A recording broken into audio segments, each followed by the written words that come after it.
Welcome to Mark Langley's Horsemanship Podcast, where we look beyond surface behaviour to better understand how horses think, learn and respond. I'm Jenny Langley, joined by Australian horseman Mark Langley, as we answer questions from our online members and discuss alternative practical approaches to training that prioritises emotional balance, clarity and trust.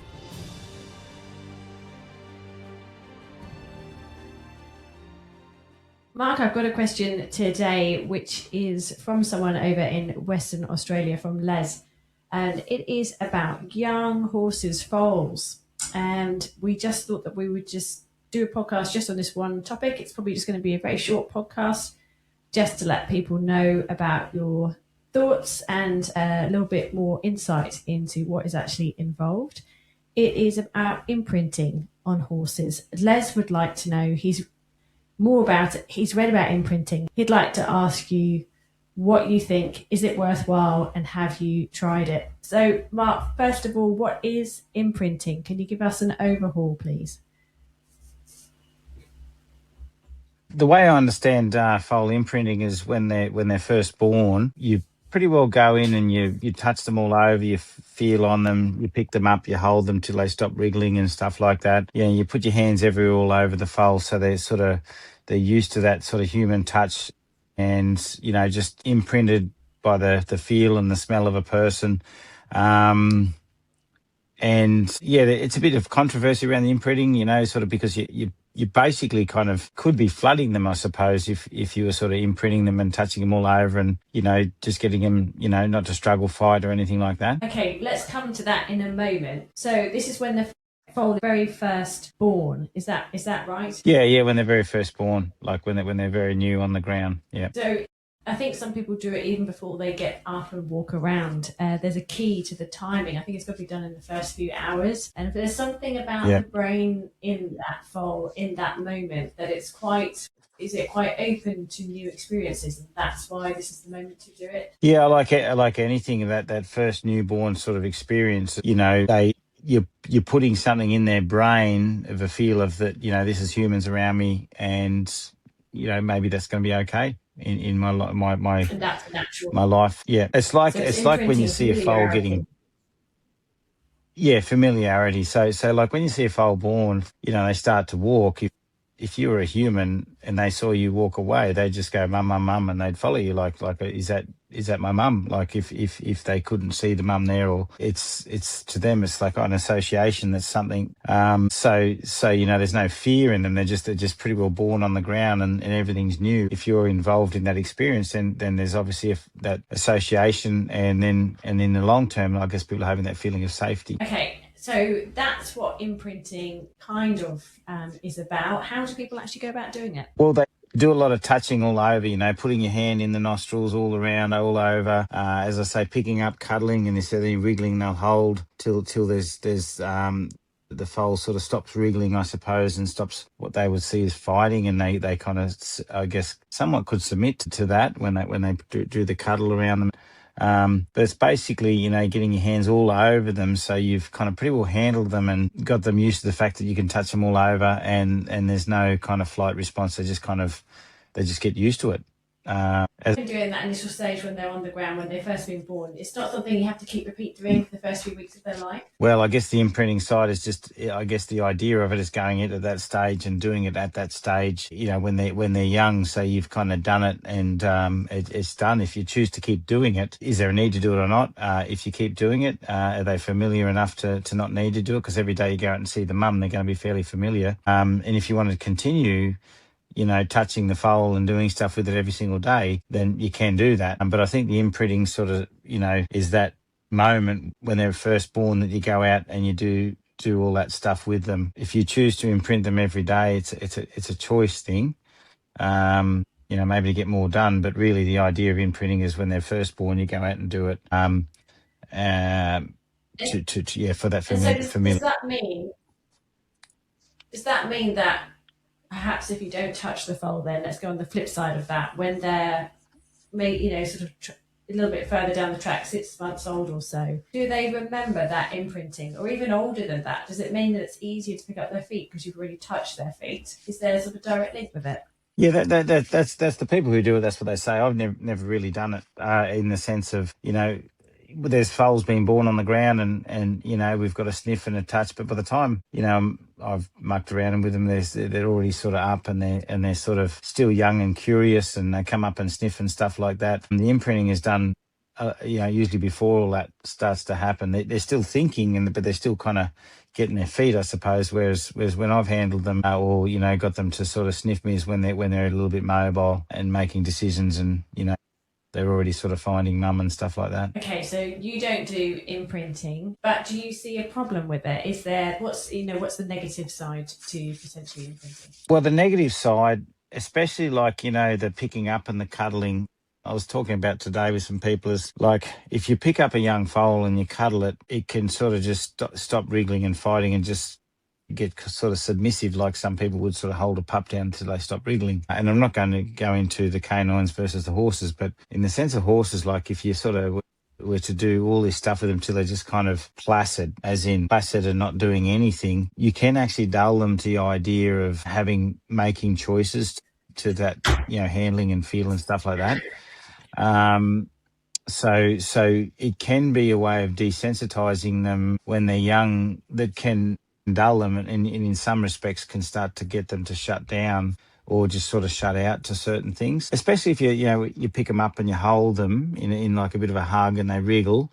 Like you could hold them in the hug and they could wriggle, and you could get them to move in the feel of your hug, so they're actually kind of almost following the feel, in the sense like, they can push there, and then you can push a little bit like that, and they can soften a little bit, and they can soften a little bit. Or you can just hold them in a hug till they stop wriggling at all and they just go still. So if you held them in a hug and just held them and touched them all over until they just went still and stopped doing anything, then the potential of just getting them in that human interaction just to go still and just stop searching, then you're actually triggering like a shutdown response. So you could imprint your foal and have it just go dull and sort of shut down to the human stimulant because of your imprinting. Have you come across any horses though that have been imprinted and you feel that's the outcome? Can you actually associate it for you? To be honest, I've never got in the big discussion of was this foal imprinted. I've come across some very interesting horses that have had way too much handling and touching and feeling and I think imprinting when they were young, and they've had the feel of like a horse that's been bottle raised. They're just kind of like, some of them are dull, unaware. There's no kind of very vague around people, almost like a shut down feeling, but they're not quite shut down. They're just unresponsive to certain things. And those horses, if I look back, they have had some form of imprinting or some style of kind of overhandling right from when they were young. Very hard to actually tease the two apart, though, isn't it? When you look at horses, there's one of our horses in particular is the most calm and easygoing and relaxed around humans. And I wouldn't say that he's necessarily shut down, but that's our stallion, and he's the only one that was imprinted. And I find it really interesting that he is so calm around people. So I'm sure imprinting just comes down to how you have done it. I've had some people just touch them with a blanket, so they don't actually put the smell on them, and they just sort of just go all over them quite lightly, and then they walk away. And there's other people who go much more, they go deeper into it. So there must be, might come down to possibly what's happening on an individual level. Yeah, and I think people, like anyone, we can overdo anything, underdo anything. So the overdoing is just this thinking you can sort of touch them all over and feel everywhere on their body until there's no, like some people will just think, oh, they're quiet because there's no response, no, they're just putting up with it. Like I said, the bear hug, it's not a squash bear hug, it's just that you're holding them till they stop wriggling. Well, stopping wriggling means they stop trying, or hold them in a hug that kind of gets them to sort of move to a feel and soften in that space. Softening that space means they've actually got some form of yield and they're sort of thinking about the pressure and responding to it, but they still end up soft and you can still them in there. And then when they're lying on the ground, if you're sort of handling them all over, well, they could just go kind of like, oh, well, I'm putting up with that, Or like you said, you just get them used to the fact that we're around and they can trust us and we can touch them and we're not fearful. They're not fearful of us, and leave it at that. Like I like when a young foal, see, for me, training horses about training the thinking side, like the thinking horse, like they're thinking, they're analysing. If you if you make them feel so safe straight away, there's no problem solving even in the way they come up and sniff you for the first time. So for me, I kind of like the little less handling, because when they're a little bit more like older, in the sense they're mobile and they're kind of, you know, probing, in that probing stage, you're got them not sure of you, but they make a decision through a little bit of curiosity and a little bit of caution, the thing I talk about all the time. If you over imprint, you take away the caution, which means the first sniff of a person wasn't a problem solving experience. It's just like, oh, I trust you, you're right. And it's like, and some people kind of like that, but I actually think that every problem solving experience a horse has is developing the mindset that we're going to use later on in life to ride and things like that. And even the first sniff and the interaction with people and the probing and the, well, I'm not sure about that and all that sort of stuff. And did they do that? And that's all building that sort of, I guess, flexible mind. And the more you handle, the more you imprint, the more you sort of kind of, the more dull they get. And the hardest horses, not the hardest, but some of the hardest horses that I've seen and had and caused the people most, I guess, in training, in stress, like bottle raised horses and stuff like that. And I'm sure that imprinting can lead to that over familiarity and not using that thinking, cautious side of their brain. Well, not that it's a side of their brain, but you know what I mean? Like they're not problem solving as they're doing things. And if you watch young foals with new horses, they go up like that. They're probing. They're kind of trying to work out, can I, can't I, what, you know, and they're trying to work out their boundaries and things like that. And I think that's all, to me, the road to a healthy mindset, which is a thinking mindset, a problem solving mindset. And that's what we want. And any overhandling, in my experience, takes that off a horse. So imprinting is, you know, we're not, it's hard to say, I think, you know, whether it's good or bad, but what I'm getting from you is that any handling that we do with our horses, if it squashes them, especially at a young age, this is the area that you would be particularly cautious. You want a horse to keep its wits about it. You want it to be able to go, I'm not sure, what should I do? Have that question mark, so that they can then start to think for themselves. Yes. And if the world around them is just, you know, doesn't have those scary things that stimulates those neuro pathways, I'm guessing, then we end up with a horse that really goes inside itself, it lives its life. And you see that a lot, don't you, with the modern horses that come through your clinics that have grown up in a very humanized world. Yeah, like horses don't overhandle each other, in a sense. You know, the mother does what she has to do. The foal figures out the rest. And sometimes it's brutal to watch, you know, you watch a foal trying to get milk and the mother's just not doing much at all. And you go, oh, can't she help it a bit more? So we go, oh, hell yeah, can we help it? And it's like, well, maybe that's nature's way of saying you either live or die. And that's a brutal way to put it. But in the context of an animal that's got to live and survive, you know, it's they have to survive, and it's the building survival skills right from when they're on the ground, I think, happens. And like the horses that I see that are most damaged later on in life, like I say this to people, like, so when you work with a sort of a semi-wild horse or a very aware horse that's kind of got a lot of mobility, and they become kind of easy to train because they're always moving and thinking. The horse that's been overstimulated, overhandled, over everything, they just don't search, they don't do anything. So when they go to get started, like by a trainer, and as I talk about driving pressure all the time is a strong motivator, and I was just doing an online lesson with a lady today at the end of a clinic, and she said, you know, she said, I want to learn this stuff because 95% of training is the other stuff. And I thought, God, if she said that's 5%, like, is it really 5%? But when I do clinics, I'm like, oh yeah, that horse has been sent around, yeah, that horse has been chased, that horse has been pushed to move its feet to get it going. So the horses that have been overhandled when they're young, the owner sends the horse to the trainer, oh, it's a really quiet horse, and why did it come back fried? Like the trainer must have done something wrong. We hear that all the time. And yeah, we can always sort of blame the trainer for that. But the thing is the horse goes from, I don't really search and think around people, I'm just numb to all the handling and the love and whatever it all is. And then because they're numb they don't have forward, and then they get deemed as lazy or something like that. So the trainer, to get the forward and the forward moving horse traveling, those, they have to get bigger, and in driving pressure they have to get more scary.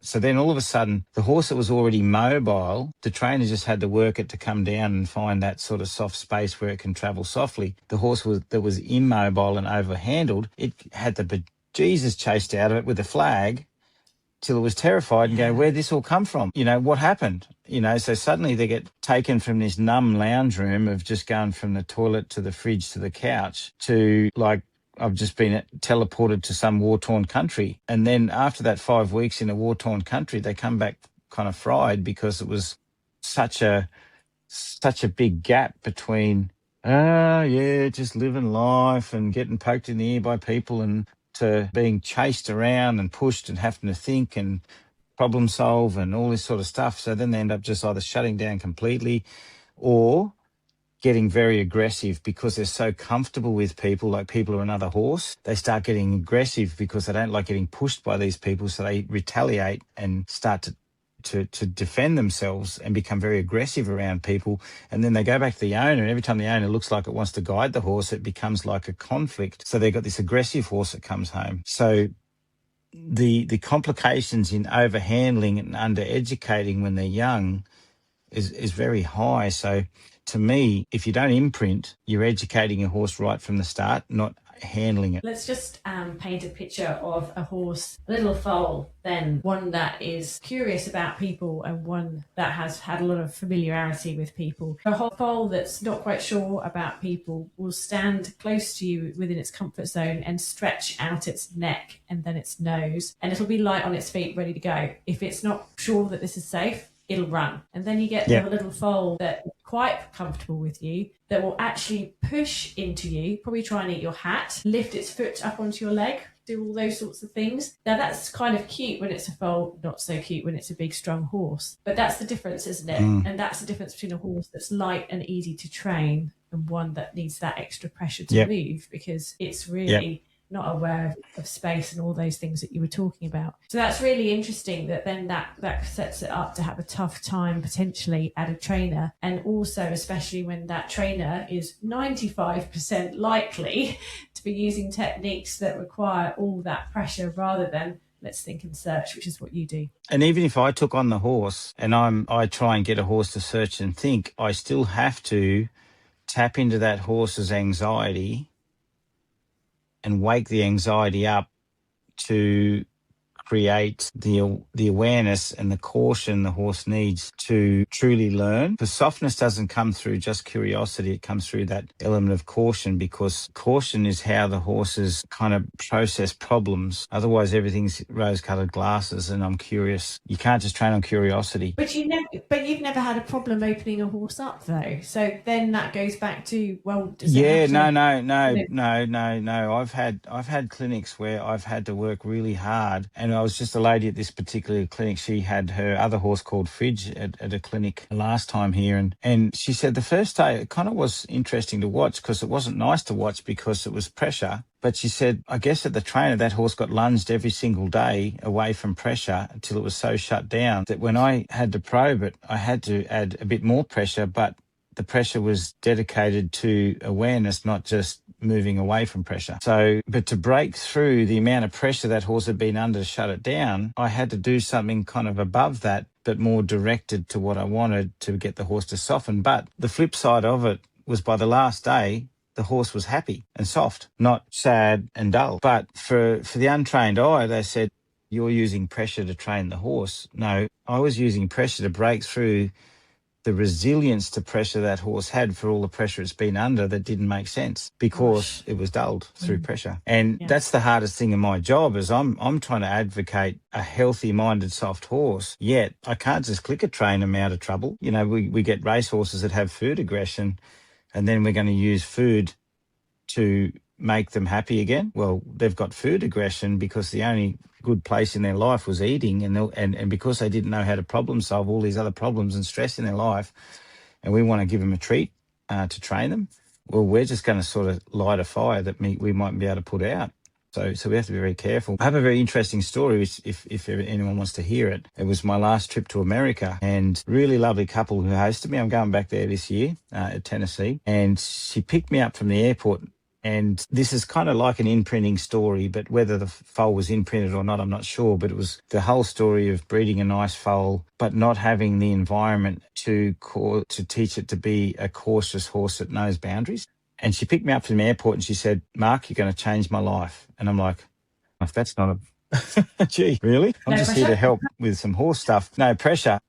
And there was some reason she said it. And I'm like, okay, I'm going to change your life. Anyway, got to the last day of the clinic and she asked me a question. She said, thinking about giving my horse to that fellow there. Now, the fellow there, he'd come up from Alabama and he was helping a lady who has a big Mustang kind of rescue sort of place. And she brought some Mustangs up. And one of the Mustangs a lady was going to buy, and that Mustang was going to stay at their place, the lady I'm talking about from Tennessee, and be adjusted there. And the lady ended up buying this Mustang mare, and so she was going to be adjusted there. So the lady with this particular horse who hosted me, who said, "You're going to change my life," she had a big paint horse that she'd bred. You know, the dream of breeding a horse on their nice little Tennessee ranch come to fruition. But the horse only lived with its mum and this other gelding, and was a cute little paint foal, grew up to be a monster of a paint foal into a big horse. And he probably got overhandled and didn't get the boundaries and the caution that he needed as he grew up. So became probably complacent and, probably pushy, all those sorts of things. And then he got sent to be started, and the starting process was drive and draw and all that sort of stuff, which made him a bit sour, pinny-eared, a bit aggressive and things like that. When he came back to the owner, she started to work with him. And there's a saying that I have, that horse has got your number. That horse had her number, as in she became frightened of him. He knew that. And he was just being defensive on pressure because people started to push him. But he was so confident and complacent around people that he said, "You can't push me." And she became frightened of him, I suppose. So the duration of the clinic, I realised that, and she realised it, but she became very frightened of him. And no matter what I did, she didn't have the confidence to ground herself enough around him. She'd lost that wit with him, I suppose. And when she asked me the question, she said, "Do you think I should give that horse to that fellow there?" And I said, "You know the answer." And then she came back to me in 5 minutes. She said, "Thank you for that answer, Mark. That's the answer I needed." She gave the horse to the fellow on the clinic. Now, the fellow on the clinic was a calm fellow who had a strong presence about him, and he was looking into my style of horsemanship because there's other stuff to use that he kind of got to use, but he didn't like it. But he had the strength to work that horse in the sense of he was committed to his decision, and that horse kind of said, "Oh, I don't know you so much." And I could see he had the calmness and he wasn't faltered by that horse. And he liked that horse. He really liked it.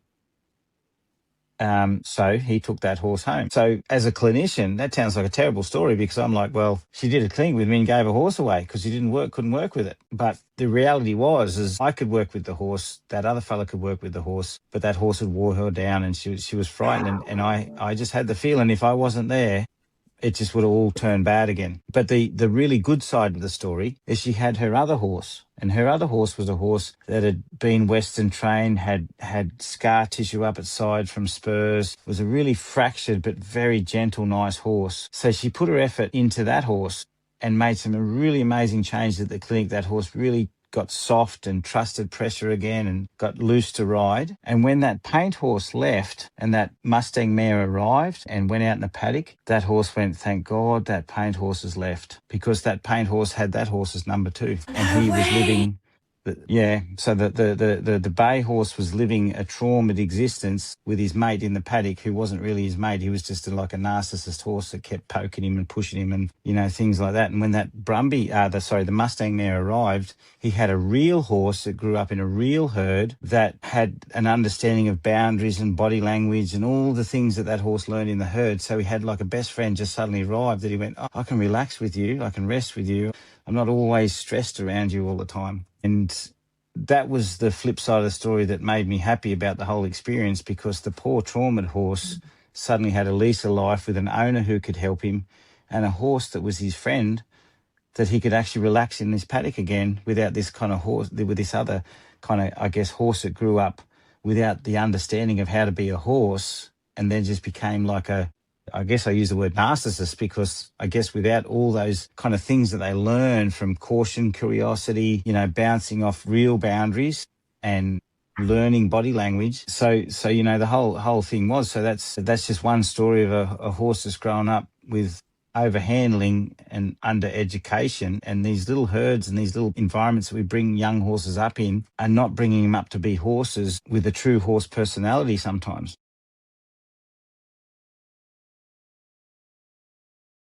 I'm happy for the traumatized horse, and I'm also happy for the paint horse, because I know that where he's going to go is going to turn him back into a horse where he finds that space again, where he can come back to being a horse instead of a confused bully. It's a lot to think about, and it's a lovely story. Thank you, Mark. Thanks, Jenny. Thanks, everybody. If you'd like to help apply any of these ideas to your own horse, you can join Mark Langley online.